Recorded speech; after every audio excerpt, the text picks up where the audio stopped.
Well, good morning. I'm back on the River Wye today. Going to be doing something a bit different today, which is a bit of bollow fishing with one of these 6 metre telescopic bollows. But a little bit of a twist. Although this is a very modern rod, I'm going to be using an old school float called the Topper.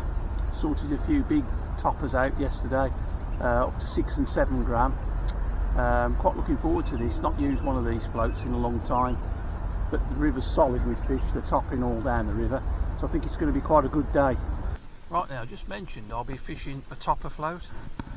Now I've got a selection of beauties here. These are some of the original ones made by Topper Haskins. Now the reason I'm selecting this float today is I'm going to be running the float at the fish just at the pace of the river. I won't be holding back that much. I'll be keeping a tight line to the rig, but I won't be holding back. So these floats are really streamlined for that purpose. When you strike on one of these, you don't get a massive splosh like you do on some of the bigger bollow floats. Now, how they used to shot these floats was actually with BB in one block. That could be 12 to 20 BB shots all lined up, but that would be going back in the era when we used to use lead shot. Nowadays that would probably be 2 packets of shot to shot one float. So what I've done for today is make a couple of rigs up with some of these, the waggler weights, drilled waggler weights, which actually are just small bullets, centrally drilled, so I can thread these onto the line so they'll all sit central. When we used to use long bulks of BBs or AA, it used to be quite tricky sometimes to get all the shots facing the right way. Anyone who's made rigs up will know exactly what I'm on about, but these centrally drilled weights eliminate all of that. So I've set that up there with 5 weights. It's actually a 7 gram float. It just stops it off with a little standoff of number 8s. I'm going to be fishing big baits. I'm going to be attacking the peg with ground bait to begin with. I'll probably put 10 or 12 balls in on the line, that just short of middle. Then I'll be fishing big hook baits like bread and corn to avoid the bleak. Now I'll be using some of these Hayabusa hooks for bread, size 10 and 14s for corn. These are really good pattern. They're a wide gape with a sweat point. They really do hold on to these chub well. And on here, to be efficient in a match, you need to be swinging big fish. It's no good netting every fish you hook. Fish up to 12 ounces are quite happily swinging on these hooks. If I was going to switch to maggot or caster, I'll use the ever popular B520 in 12s and 14s. Okay, I'm going to kick the swim off today with 10 big balls of ground bait, laced with hempen casters with a bit of sweet corn in there as well. This is a mix of ABC Match Pro River, and I've darkened it off slightly with some track 6, and also added a bit of extra brown crumb to that, so I'm going to be fishing bread over the top to start with. But also it's a third soil, so it's 2/3 crumb to 1/3 soil.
half an hour in, and there's quite a lot of chub in the peg. I thought there would be. There's lots of fish topping here this morning. About a dozen fish in the first half hour.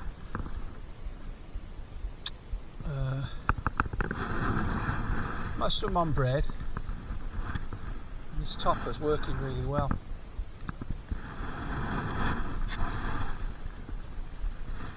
So I put the initial 10 balls in. I've hardly fed anything since. I had a bite every run through without feeding. That wouldn't happen in a match, I'd have to keep feeding, but I think when you got the river to yourself like I have today, there's no one fishing in these few pegs. I'm going to get all the fish concentrated into that area down the middle.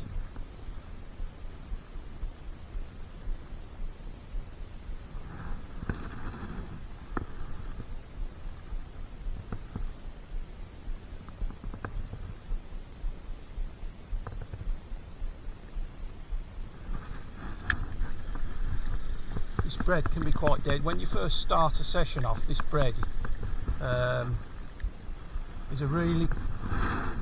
gives you a really quick response. You don't have to hang around for bites. There's fish in the peg, you catch them straight away.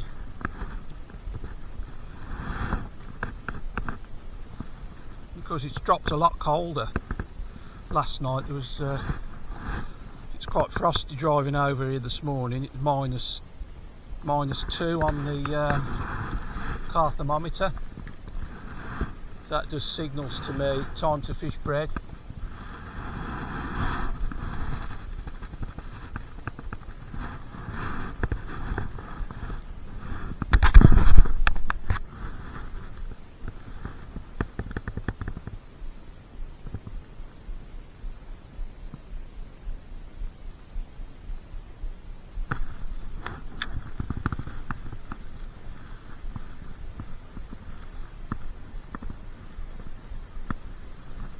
I'll just set a little bit of drag slightly so I can just reel these fish straight through the ring. So just set the drag soft. It's not peeling line off it, but there's just a slight bit of drag there. That's, you can hear that.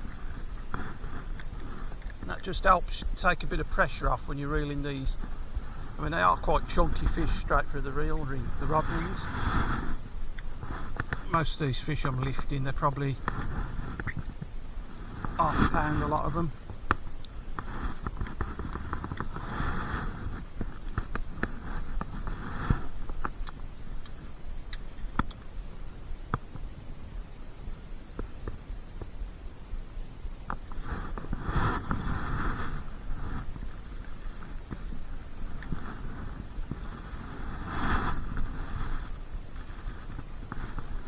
Dropping that topper out just short of middle, and just running it over the top of where I put them balls of ground bait.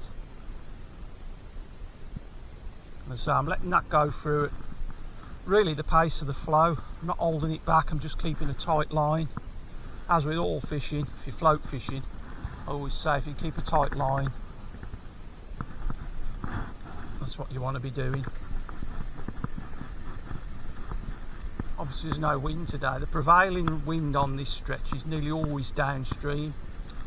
Now if with a downstream wind I wouldn't get away with the 6-7 gram. I'd probably have to go up to 10 gram in the downstream wind and probably have a back shot as well. But the conditions at the moment are just perfect. There's no wind and that topper's behaving just how I want it to. So these fish are taking it just at the pace of the flow, not having to hold it back. And I'm running through probably 6 inches off bottom at the moment. But I'm having to use a disgorger on some of these fish, so I may be taking a bit of depth off as the session progresses.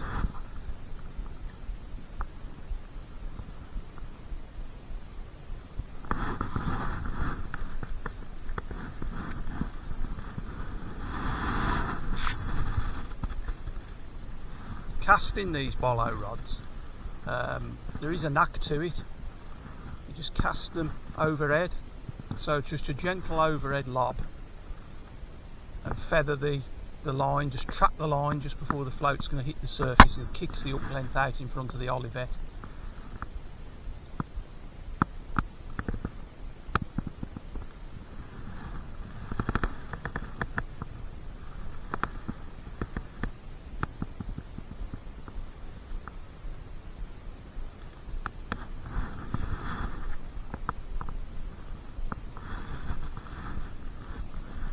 days as well, as you're coming towards the end of the run, to get your next ball of ground bait ready.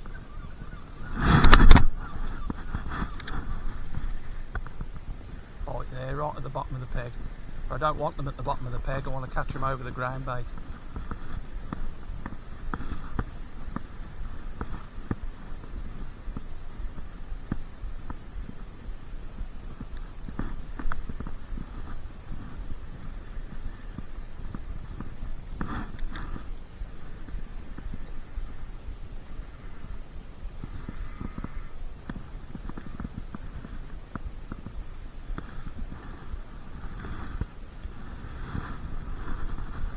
These fish are all peas in a pod at the moment. It's amazing how these small chub show up in Hereford town.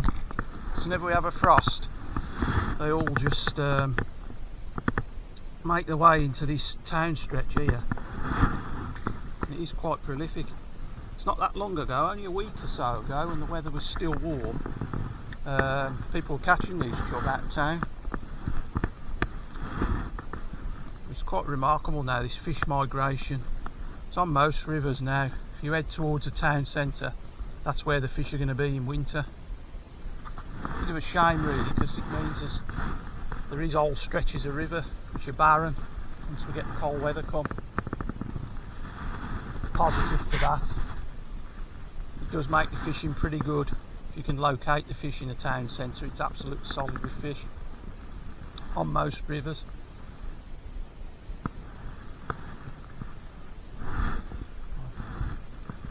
Yeah, loads of chub. Yeah, plenty of them. Yeah, nice wind. Well, no wind, which is... Yeah, it usually always prevails downstream here, doesn't it?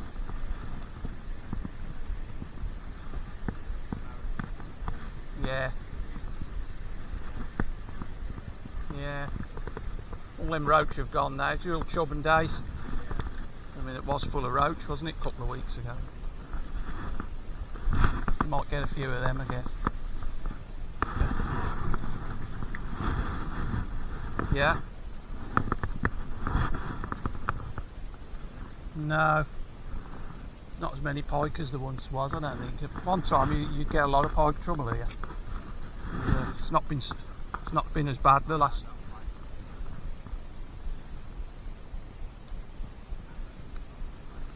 Well, we don't want them, you see, because they take the fish off the hook.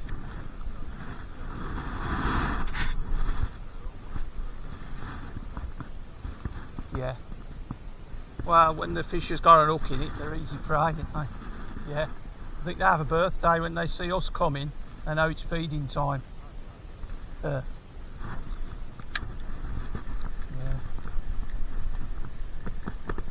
See ya.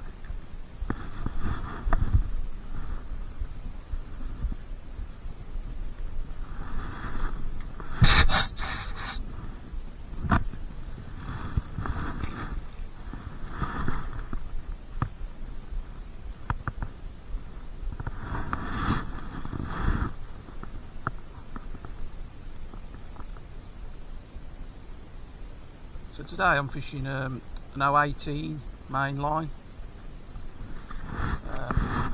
018 main line, 10 hook to 015 hook length. It's absolutely brutal really for silvers, but they will have that heavy gear on this river.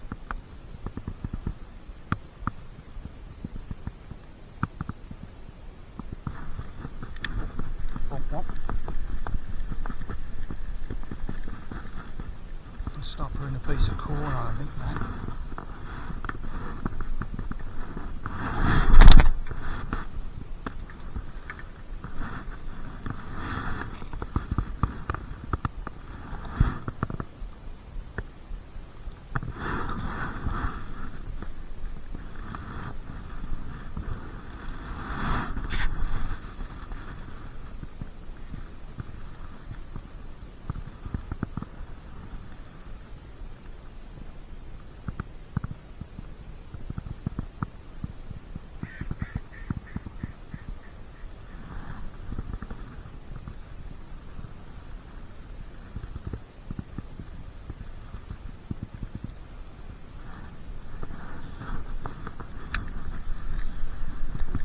contact, but there might be a few days in with those chub and then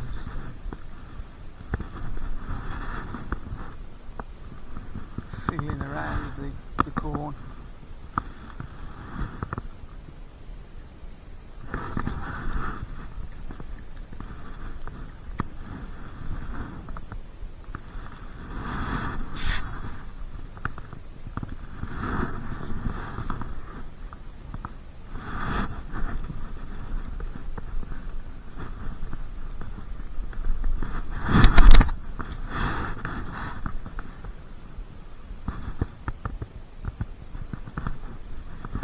Try and feed a little bit downstream as well, so you'll always be running onto your bait. It's no good chucking your ground bait upstream. Always chuck it around 2 o'clock, put your rig in at 12, 1 o'clock, and then you'll be running your float onto the ground bait.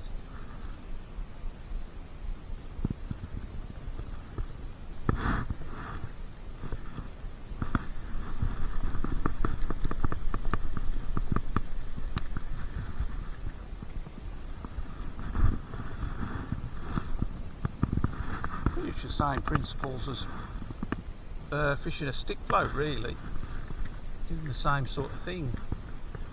Just about good angling here. Good discipline.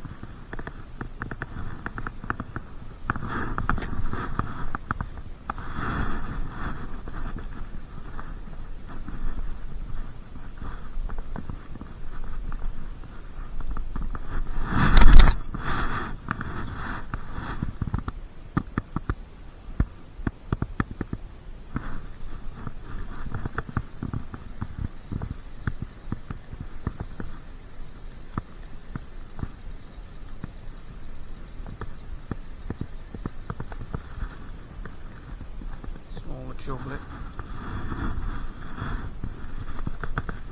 a bit smaller.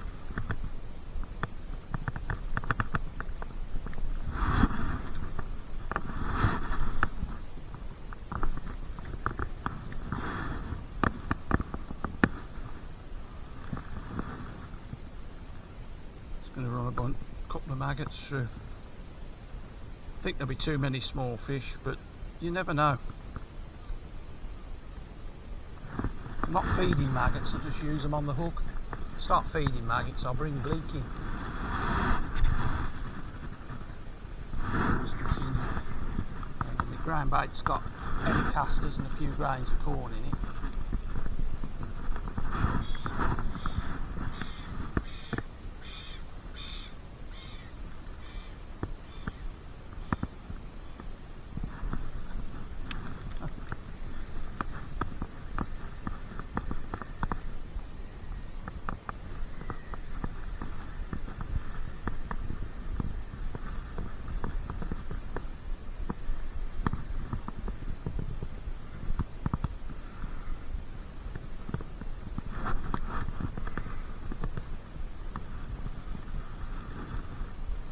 Else you net a fish like that.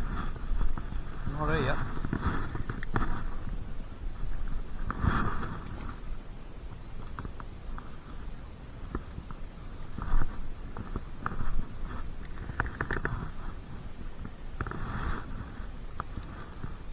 Just put 3 or 4 white maggots on that hook. It's absolutely brutal.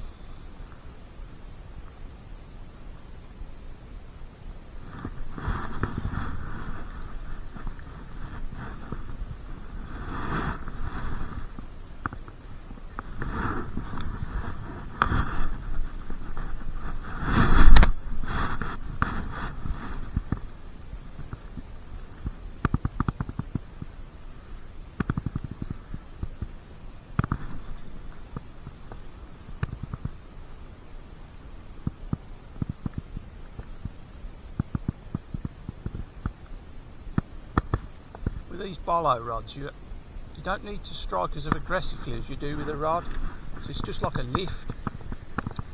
The rod's quite long, you don't have to strike it as you would like with a 13 or 14 foot rod. You just lift.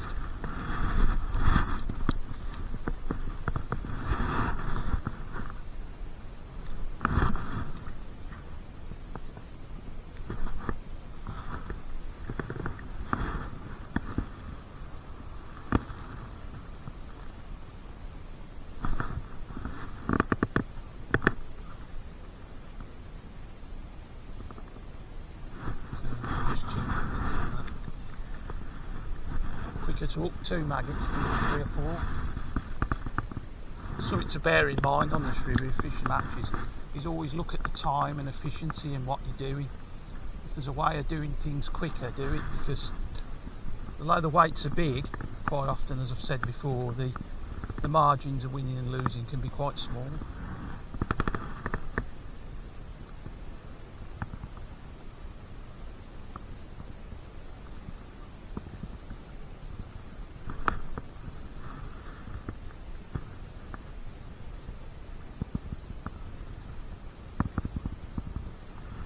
So if you don't get a bite once you just pass the ground bait, really, because it's not worth running to the end of the peg. It's a false economy, really.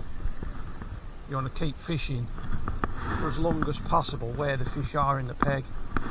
If that makes sense. So as you run over your ground bait, if you don't get a bite, reel in and recast.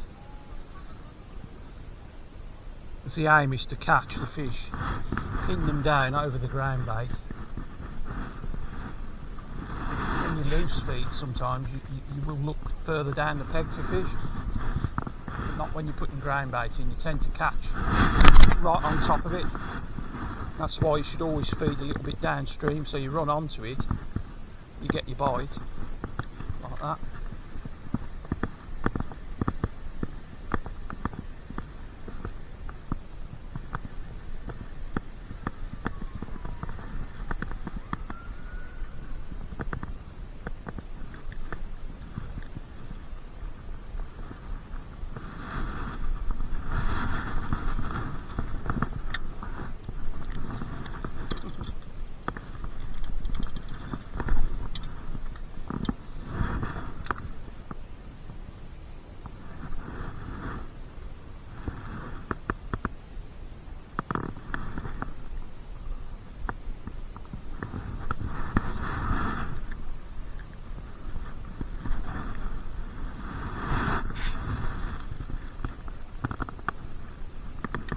Probably catch closer in today because I'm the only one fishing here. I could probably fish an 8 metre whip and catch.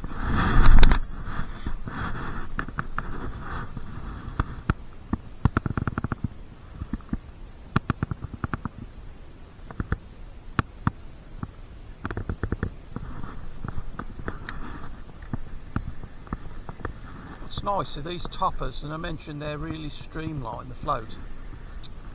It helps you because you're much more direct when you lift that rod. There's less resistance from the float, so the hook's much more direct to the fish. It's one of the reasons I've chose to use this float today. Conditions will allow me to use this topper. I'm actually quite enjoying using it. So I've bumped a couple of fish, but it's a bit bigger, this chub. Net fish.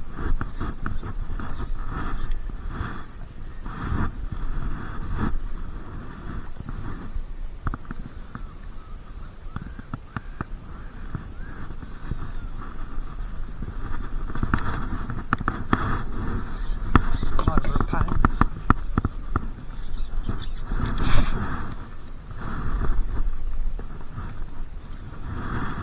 Right builder.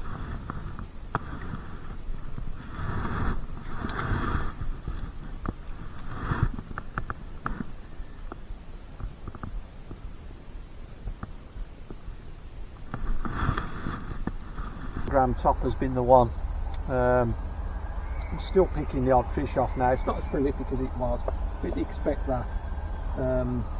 But it's an absolutely great venue to fish at the moment. This, if you want to catch fish and learn how to fish running line, or just come out to fish a stick float or something, this is a great place to come because there's lots of bites, which is important really. Now we're getting into the cold weather. It's nice to go somewhere where you know you're going to catch a few fish, and River Wye here at Hereford always seems to produce.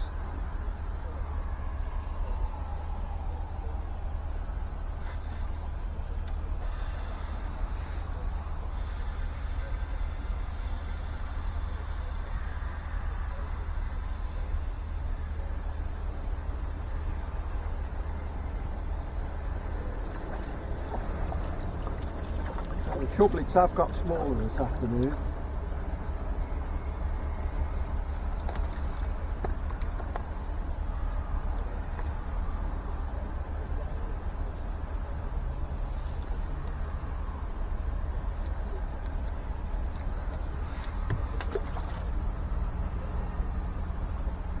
What's been noticeable is I've caught a lot more fish on maggots.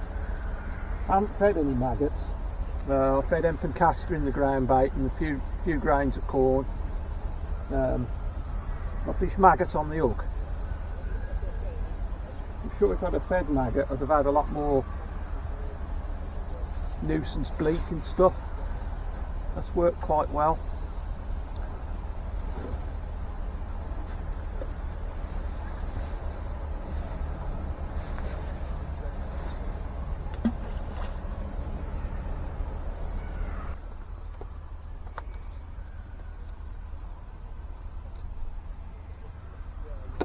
I think I've mentioned as well, when you're catching a lot of fish, it's easy to get complacent. Always make sure your hook's sharp. You start bumping fish, change the hook.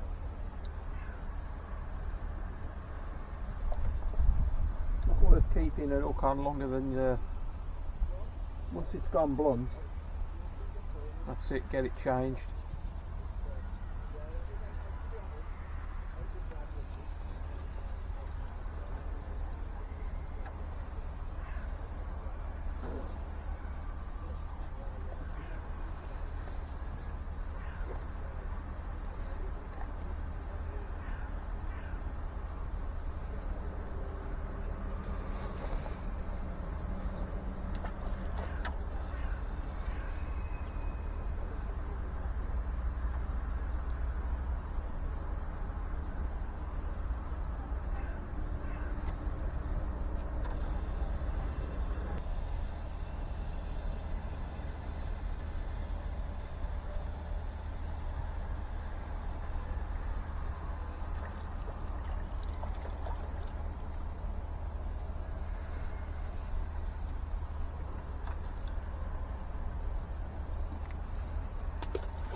Something worth mentioning when you fish the barlow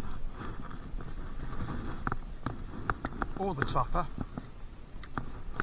Today you can see that's that bulk of shot there, which is, well, they're not shot, these are drill bullets. I've got an 8 above, a couple of 8s below. Then I've got a couple of number 8 droppers just above my 8-inch hook length. The reason I like a short hook length is because when you pull the hook length up to there, as long as that hook sits below the bulk shot, you won't get any tangles.